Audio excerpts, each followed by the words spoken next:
একটি হারানো বিজ্ঞপ্তি গঙ্গাচড়া উপজেলার কোলকুন্দ ইউনিয়নের 7 নম্বর ওয়ার্ড থেকে একটি 13 বছর বয়সী মেয়ে হারিয়ে গিয়েছে। মেয়েটি মানসিকভাবে অসুস্থ, তবে কথাবার্তা বলতে পারে। মেয়েটির নাম মোসাম্মদ শিলুমণি। মেয়েটির বাবার নাম মোহাম্মদ সাদিকুল ইসলাম। মেয়েটির মাথায় মোটক চুল, দোহারা চেহারা, গায়ের রং উজ্জ্বল ফর্সা। মেয়েটির পরনে ছিল নীল রঙের জামা, সাদা গোলাপি রঙের রন্না এবং বেগুনি কালারের পায়জামা।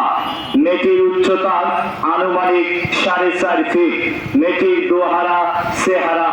তাই কোনো সহৃদয়বান ব্যক্তি যদি মেয়েটিকে দেখে থাকেন বা সন্ধান পেয়ে থাকেন, তাহলে কৈমারি ইউনিয়নে আলমগীর মেম্বারের নিকট ইউনিয়ন পরিষদে জমা দেওয়ার জন্য অনুরোধ করা হলো, অথবা দয়া করে যোগাযোগ করবেন 01740242703। ধন্যবাদ।